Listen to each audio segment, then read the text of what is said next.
कक्षा 10वीं के समस्त विद्यार्थियों को मेरा प्यार भरा नमस्कार। आज हम भूगोल में जनसंख्या पाठ देखने वाले हैं जो अत्यंत महत्वपूर्ण है, क्योंकि किसी भी देश के लिए जनसंख्या एक महत्वपूर्ण संसाधन होती है और जनसंख्या के कुछ घटक ऐसे हैं कि जिनका असर, जिनका प्रभाव देश के विकास पर हमेशा होता हुआ नजर आता है। तो यह घटक अत्यंत संक्षिप्त में हम आपको बताएंगे। वो घटक है आयु संरचना, लिंगानुपात जो हम बाद में देखने वाले हैं, साक्षरता, स्थलांतर, जन्म एवं मृत्यु दर। ये जो घटक है, इन घटकों के आधार पर उस देश की जनसंख्या और उस देश का विकास संपूर्ण रूप से इन घटकों पर अवलंबित होता है और इसीलिए किसी देश की आर्थिक एवं सामाजिक प्रगति हेतु जनसंख्या एवं उसकी गुणवत्ता महत्वपूर्ण कारक है। तो चलिए बच्चों, आज हम भारत एवं ब्राजील के जनसंख्या का तुलनात्मक अध्ययन करते हैं, परंतु उसके पहले आपको ये बताना जरूरी है, रिकॉल आवश्यक है। रिकॉल में हमने आपके लिए भारत और ब्राजील का दो मानचित्र आपके समक्ष लेकर आए हैं। इन मानचित्रों का अध्ययन आपको करना ही है। ये मानचित्र है भारत एवं ब्राजील के राजनीतिक विभागों का, जिसके जरिए आपको राजधानी और विभिन्न प्रदेशों की जानकारी मिलती रहेगी। आप लोगों को विश्व के मानचित्र का अध्ययन तो बहुत अच्छे से आ गया है, जिसमें हमने आपको कर्क रेखा 23.5 अंश उत्तर, विषुवत रेखा यानी भूमध्य रेखा 0 अंश और 23.5 अंश दक्षिण में मकर रेखा, ये भारत और ब्राजील के महत्वपूर्ण अक्षांशात्मक स्थान हमने आपको बताए हैं। आज आपके समक्ष नया मानचित्र हम लेकर आए हैं। इस मानचित्र में हाल ही में जो घटक राज्य बने हुए हैं उनकी जानकारी भी आपके समक्ष दी जा रही है। तो चलो बच्चों, आज हम देखते हैं सर्वप्रथम भारत के जनसंख्या वितरण एवं जनसंख्या का घनत्व। आपके समक्ष आकृति क्रमांक 6.1 अ और 6.1 आ अर्थात जनसंख्या का वितरण एवं जनसंख्या का घनत्व दिया गया है। सर्वप्रथम हम आपके बाएं ओर जा रहे हैं, जिसमें जनसंख्या का वितरण है 2011 के जनगणना के अनुसार, जिसमें एक बिंदु बराबर 2 लाख व्यक्ति दर्शाए हैं। अब आपके समक्ष ये मानचित्र जो है, ये भी यही इसी प्रकार। आपको प्रश्न है, कौन से प्रदेशों में जनसंख्या का घनत्व सर्वाधिक है? तो निश्चित रूप से आपके दाहिनी ओर के मानचित्र को आपको अध्ययन करना है। जनसंख्या का घनत्व कहाँ अधिक है? तो आप सूची देखिए, जहाँ पर आपको डार्क कलर दिख रहा है, ये डार्क कलर कौन सा है? कि जहाँ पर वर्षा अधिक होती है, जनसंख्या की मूलभूत आवश्यकताओं की पूर्ति होती है, सुविधाओं की उपलब्धता होती है। और ये प्रदेश कौन से है? तो देखेंगे आप, सबसे पहले आप देखो पंजाब है, फिर आपका है उत्तर प्रदेश आपको मिलेगा, फिर आपको पश्चिम बंगाल मिलेगा, बिहार है यानी गंगा नदी की घाटी है कि जो उपजाऊ मैदानी प्रदेश है, और अति दक्षिण में अगर आप जाते हो तो केरल तथा तमिलनाडु राज्य भी आपको दिखाई दे रहे हैं। तत्पश्चात आपको प्रश्न है, सबसे कम जनसंख्या घनत्व वाले राज्य कौन से हैं? सबसे कम जनसंख्या, आप सूची देखेंगे, कलर देखेंगे। अब ये सबसे विरल जनसंख्या या सबसे कम जनसंख्या के घनत्व यानी हिमालय की अधिक ऊंची पर्वत श्रेणियां जहाँ पर अति ठंड जलवायु होती है, राजस्थान स्थित जहाँ पर मरुस्थलीय प्रदेश है, फिर कुछ मध्य प्रदेश छत्तीसगढ़ का भाग है जो कम वर्षा वाला प्रदेश है, और आप अगर जाते हो तो आपको पूर्वांचल में कुछ मिलेगा, जिसमें आपको मिलेंगे अरुणाचल प्रदेश जैसे कुछ जो पर्वतीय प्रदेश है, वहाँ पर दुर्गम प्रदेश है, वहाँ पर जनसंख्या का वितरण कम है। फिर आपको यहाँ पर जो एक सारणी दी है, इस सारणी के अनुसार अगर हम देखेंगे तो आपके समक्ष एक बहुत अच्छी जानकारी आ सकती है। 100 से कम जनसंख्या घनत्व वाले राज्य एवं केंद्र शासित प्रदेश। अब ये आपको ढूंढने हैं, हम सिर्फ आपको हिंट दे रहे हैं। सूची देखेंगे, रंग देखेंगे और उसके बाद जैसे 100 से कम है मिजोरम, अरुणाचल प्रदेश, आगे का आप बोलो। 101 से 250 की जनसंख्या के घनत्व वाला छत्तीसगढ़, जम्मू कश्मीर, हिमाचल प्रदेश, नागालैंड, मणिपुर। 251 से 500 में आते हैं महाराष्ट्र, गोवा, कर्नाटक, आंध्र प्रदेश, तेलंगाना, गुजरात, राजस्थान, असम, त्रिपुरा। या 501 से अधिक उसमें आएंगे बिहार, पश्चिम बंगाल। अभी हमने इसका आंसर दिया है केरल, तमिलनाडु, अंडमान निकोबार, दिल्ली, चंडीगढ़, दीव दमन, दादरा नगर हवेली, पुदुचेरी आदि ऐसे प्रदेश है कि जहाँ पर जनसंख्या का घनत्व आपको अधिक दिखाई देता है, यानी 501 से अधिक। अब प्राकृतिक संरचना व जलवायु अत्यंत इंपॉर्टेंट प्रश्न है। यह प्रश्न का उत्तर याद करके रखेंगे। जोड़ियां आपको लगानी है या सहसंबंध स्पष्ट करना है कि प्राकृतिक संरचना और जलवायु का यहाँ के जलवायु पर, जनसंख्या पर अत्यंत गहरा प्रभाव पड़ता है कि जैसे ऊंचाई के पर्वतीय प्रदेश है, कम वर्षा वाले रेगिस्तानी प्रदेश तथा दुर्गम भागों में जनसंख्या का वितरण कम पाया जाता है, तो भारत के मध्यम वर्षा वाले प्रदेश, मैदानी प्रदेश तथा अपेक्षाकृत सौम्य जलवायु प्रदेशों में जनसंख्या का सघन वितरण पाया जाता है। इसको आपको उदाहरण के साथ देना है। तो जहाँ विरल जनसंख्या है, राजस्थान है, आपका पर्वत श्रेणियों वाला है, अति ठंड जलवायु वाला प्रदेश है मध्य प्रदेश, छत्तीसगढ़ है, और मध्यम वर्षा और जहाँ पर मैदानी प्रदेश है, गंगा का उपजाऊ मैदान यानी नदियों का उपजाऊ मैदान जहाँ पर है केरल, तमिलनाडु, बिहार, पश्चिम बंगाल, यहाँ पर जनसंख्या का घनत्व आपको अधिक मिलता है। अब हम भौगोलिक स्पष्टीकरण की ओर जा रहे हैं। पुनः एक बार आपके समक्ष हमने जनसंख्या के घनत्व का ही मानचित्र रखा है। जनगणना 2011 के अनुसार भारत की जनसंख्या वर्ष 2011 में 121 करोड़ थी। लेकिन इसके पहले आपको ये बता देना चाहती हूँ कि भारत में और ब्राज़ील में दोनों में भी 10 वर्ष के पश्चात जनगणना होती है। परंतु ये ध्यान में रखेंगे, परंतु भारत में दशक के आरंभ में जनगणना होती है। दशक के आरंभ में यानी जैसे अभी 2011 में हुई तो 2021 के शुरुआत में होगी। परंतु ब्राज़ील में ये जनगणना आफ्टर एवरी 10 ईयर्स यानी दशक में ही होती है, परंतु दशक के समाप्ति पर होती है। यानी 2010 में हुई तो ये 2020 के दिसंबर में ये जनगणना होगी। अब हम जाते हैं कि भारत में 2011 में जहां पर 121 करोड़ जनसंख्या थी, वहीं पर बच्चा आपको ताज्जुब होगा, अक्टूबर अभी चल रहा है, अक्टूबर 2020 में ये जनसंख्या 138 करोड़ 35 लाख 67,415 थी। ये रोज बढ़ रही है। ये तो हमने हाल ही का बताया, यानी 138 करोड़ 138 करोड़ 35 लाख 67,415 इतनी जनसंख्या भारत की लगातार बढ़ रही है। जनसंख्या के अनुसार भारत विश्व में दूसरे स्थान पर है, लेकिन जनसंख्या के अनुसार ब्राजील विश्व में 5वें स्थान पर है।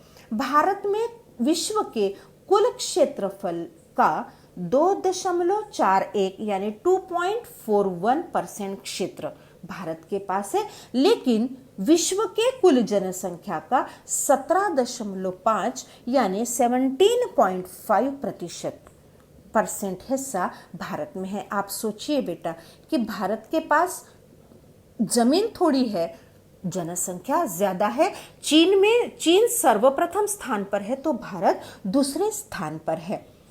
जनगणना 2011 के अनुसार भारत का जनसंख्या घनत्व यानी जनसंख्या का घनत्व कैसे देखा जाता है? प्रति वर्ग किलोमीटर, यानी 1 किलोमीटर में कितने लोग रहते हैं उसके अनुसार। तो ये जनसंख्या का घनत्व औसतन 382 यानी 382 व्यक्ति प्रति वर्ग किलोमीटर था। अब ध्यान से सुनेंगे, यही 2020 में, जहां 2011 में 382 था, 2020 में 464 अर्थात 464 यानी 464 लोग 1 किलोमीटर के अंदर में रहते हैं। ये सबसे बड़ी चिंता का विषय हमारे लिए है। भारत में जनसंख्या का वितरण असमान है, क्योंकि अभी अभी हमने देखा है कि प्राकृतिक संरचना और जलवायु, इन दोनों का जनसंख्या वितरण पर प्रभाव होता है। इसलिए भारत में विभिन्न प्रकार के प्राकृतिक विभाग हैं। इसलिए हमने आपको अक्सर कहा है कि प्राकृतिक विभागों को लगातार देखते रहिए। इसीलिए भारत में जनसंख्या का वितरण असमान है। प्राकृतिक संरचना, जलवायु एवं सुविधाओं की उपलब्धता का परिणाम जनसंख्या के वितरण पर होता है। जनसंख्या के वितरण पर हमने अभी अभी उसके ऊपर हमने एक बहुत सुंदर सा ऐसा प्रश्न भी देखा था। उपजाऊ जमीन, मैदानी प्रदेश, पानी की उपलब्धता के कारण अनेक शताब्दियों से इन भागों में मानवीय अधिवास यानी बस्तियां बसी है। नदियों के तटीय प्रदेशों में, यानी क्या, गंगा का उपजाऊ मैदान, नर्मदा है, गोदावरी का उपजाऊ मैदान है, यहाँ पर आपको निश्चित रूप से जनसंख्या का घनत्व या फिर सिंधु और उनकी सहायक नदियाँ, हम हमेशा से ये देखते आए हैं।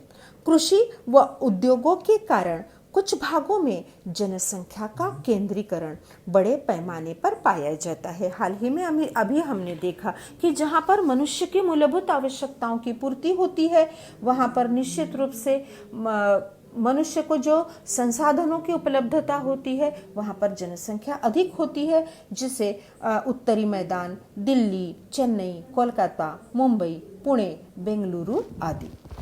इसके विपरीत अगर हम हिमालय जाते हैं, हिमालयन पर्वतीय प्रदेशों में जाते हैं, पूर्वांचल में जाते हैं, तो ये कैसे है बेटा, पर्वतीय व पहाड़ी प्रदेशों, शुष्क रेगिस्तानी प्रदेशों में तथा घने जंगलों में दुर्गमता के कारण, क्योंकि वहाँ पर मनुष्य की आवश्यकताएं पूर्ण नहीं होती है, अन्न, वस्त्रों और आवास की, यहाँ पर सुविधाओं का अभाव होता है और ऐसे प्रदेशों में जनसंख्या का वितरण विरल पाया जाता है। ये हम ब्राजील में भी देखने वाले हैं।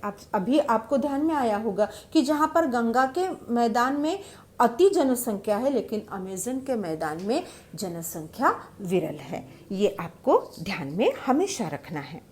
जबकि भारत में जनसंख्या का वितरण असमान है, उसी प्रकार से बेटा ब्राज़ील की जनसंख्या का भी असमान वितरण है, क्योंकि हमने ये देखा हुआ है हमेशा कि ब्राज़ील के उत्तरी भाग में अमेज़न नदी की घाटी है, जहाँ पर उष्ण तथा आर्द्र जलवायु है, अधिक वर्षा है, घने वन है, दुर्गम प्रदेश है। लेकिन वहीं पर ब्राज़ील के बाह्य राज्य का अधिकांश प्रदेश जो है वो वृष्टि छाया यानी अनावृष्टिग्रस्त प्रदेश है। रेन शैडो एरिया होने के कारण जनसंख्या का यहाँ पर वितरण विरल है। उसके पश्चात अगर हम देखते हैं तो ब्राज़ील के पूर्वी भाग में अभी हम धीरे धीरे यहाँ पर ब्राज़ील का जो मानचित्र है वो भी हम आपके समक्ष लेकर आ रहे हैं। यहाँ फिर हम 2 मानचित्र लेकर आए हैं और इन दोनों मानचित्रों का अध्ययन करके प्रश्नों के उत्तर लिखने हैं।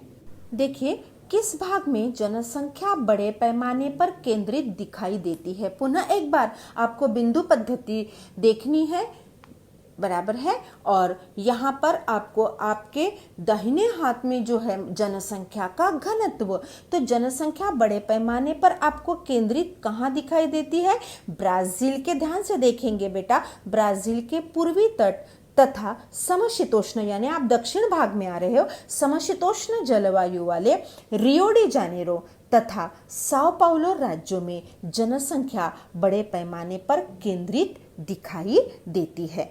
किस भाग में जनसंख्या अत्यंत कम है? फिर एक बार, जहां पर सुविधाएं उपलब्ध नहीं है वहां पर, यानी ब्राजील के उत्तरी भाग में अमेज़न नदी की घाटी में जनसंख्या का वितरण या जनसंख्या अत्यंत कम है, क्योंकि आप सभी अभी अभी मैंने आपको बताया कि वहां की जलवायु उष्ण आर्द्र जलवायु है। वहां पर वर्षा, निरंतर वर्षा होती रहती है, हर रोज वर्षा होती है, और अमेज़न नदी का पानी का निर्वहन वो बहुत ज़्यादा करती है, जिसके कारण वहाँ पर दलदली युक्त प्रदेशों का निर्माण हुआ है। ये हमेशा ध्यान में रखना। अब यहाँ पर जो प्रश्न है कि कौन से कारक कारणीभूत है ब्राजील की जनसंख्या के असमान वितरण के लिए, वो अभी हमने आपको बताया। अमेज़न नदी का मैदान, उष्ण आर्द्र जलवायु, अधिक वर्षा, घने वर्षावन यानी सदाबहार वन, दुर्गम प्रदेश, और ब्राजील का अधिकांश जो बाह्य भाग है वो वृष्टि छाया का प्रदेश है, तो निश्चित रूप से वहाँ पर जनसंख्या का वितरण विरल होगा। उच्च भूमि के प्रदेशों में मध्यम वर्षा है, अपेक्षाकृत अनुकूल जलवायु है, जनसंख्या का वितरण यहाँ पर पाया जाएगा। ब्राजील के Rio de Janeiro, Sao Paulo राज्यों, जहाँ पर तटीय प्रदेश है और समशीतोष्ण जलवायु है, जिसके कारण वहाँ पर जनसंख्या का घनत्व अधिक पाया जाता है। अब है उपरोक्त मानचित्र में वितरण दिखाने हेतु कौन सी पद्धति का उपयोग किया है? हमने आपको पहले कहा है, आपके लेफ्ट हैंड में आप देखोगे यहाँ पर बिंदु पद्धति का उपयोग किया गया है। अब हम भौगोलिक स्पष्टीकरण देखेंगे। ब्राजील दक्षिणी अमेरिकी महाद्वीप का सर्वाधिक जनसंख्या वाला देश है। ये एशिया महाद्वीप का दूसरे नंबर का कौन सा देश है जहां पर जनसंख्या अधिक है? भारत। प्रथम कौन सा है? चीन।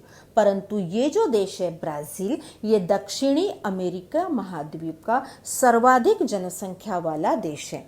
जनगणना 2010, देखो हमने भारत में 2011 देखा था, क्योंकि वो दशक के आरंभ में, और ये 2010 दशक के समाप्ति में यहाँ पर देखा जाता है। 2010 के अनुसार लगभग 19 करोड़ जनसंख्या वाला ब्राजील विश्व में 5वें स्थान पर था।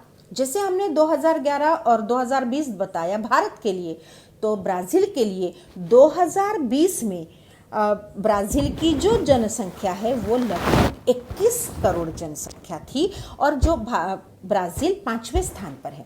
क्षेत्रफल की दृष्टि से यह देश विश्व में 5वें क्रमांक पर है, और हमारा भारत जो है वो भी आपको हमने बताया था। तो यहाँ देखेंगे हम, पृथ्वी का लगभग 5.6% भाग ब्राजील को मिला हुआ है, ब्राजील द्वारा व्याप्त है, और विश्व की केवल 2.78% जनसंख्या ही इस देश में है। भारत का इसके विपरीत है, भारत में जनसंख्या अधिक है, और इसीलिए यहाँ ये देखना जरूरी है कि भारत को जहाँ पर 17.5 हिस्सा मिला है विश्व का, वहीं पर ब्राजील को केवल 2.78% मिला है। परंतु यहाँ आप ये देखोगे, माफ कीजिएगा, 2.78 जनसंख्या है और 5.6% भाग मिला है। यहाँ पर जनसंख्या, इस जनसंख्या को देखते हुए जनसंख्या का घनत्व 2010 में 23 व्यक्ति प्रति वर्ग किलोमीटर था, परंतु 2020 में ये हो गया है 25 व्यक्ति प्रति वर्ग किलोमीटर। यानी अगर हम देखते हैं तो ये बहुत ज़्यादा बढ़ा नहीं है, लेकिन बढ़ रहा है क्योंकि दोनों देश विकसनशील है। ये हम लोगों को देखना है। भारत विशाल विस्तार का देश है। और तत्पश्चात हम देखेंगे ब्राजील में भी जनसंख्या का वितरण असमान है। अधिकांश जनसंख्या पूर्वी तट में 3000 किलोमीटर की चौड़ी पट्टी में पाई जाती है। घनी जनसंख्या का यह क्षेत्र ब्राजील की तटीय समतल निचली भूमि में है, यानी दक्षिण अटलांटिक महासागर, जहां पर आप समशीतोष्ण जलवायु देख सकते हैं। उसमें भी दक्षिण पूर्वी तट का भाग अनुकूल जलवायु है और जनसंख्या के अधिवास के लिए यानी मानव बस्ती के लिए ये उपयुक्त भी है। उर्वर भूमि है यहाँ पर। यहाँ आप देखोगे पराना पराग्वे नदी है, फिर साओ फ्रांसिस्को नदी हम देखते हैं, इसीलिए यहाँ पर हम उर्वर भूमि, संसाधनों की उपलब्धता के कारण, कृषि के कारण उद्योगों का इस भाग में विकास हुआ है। परिणाम स्वरूप इस भाग में जनसंख्या का घनत्व अधिक है, परंतु इसके विपरीत अमेज़न घाटी के अधिकांश भाग में मानवीय अधिवास कम है, क्योंकि यहाँ पर प्रतिकूल जलवायु, अधिक वृष्टि, दुर्गमता एवं घने वनों के कारण इस भागों में मानवीय अधिवास हेतु अनेक बाधाएं उत्पन्न होती है। क्योंकि पेंटनल हमने देखा है, एनाकोंडा वाला और दलदली युक्त प्रदेश यहाँ पर है, इसलिए यहाँ जनसंख्या का वितरण विरल है। अब हम यहाँ एक और बात आपको बतानी जरूरी समझते हैं। ब्राज़ील के मध्य एवं पश्चिमी भागों में भी जनसंख्या कम है। मध्य एवं पश्चिम भाग, और इसीलिए बच्चों ब्राज़ील की सरकार ने अभी पश्चिम की ओर चलो ये नारा लगाया है, क्योंकि बढ़ती हुई आबादी को, जनसंख्या को देखते हुए कुछ कदम उनको उठाने पड़ रहे हैं। ब्राज़ील की उच्च भूमि में भी जनसंख्या का घनत्व मध्यम ही पाया जाता है।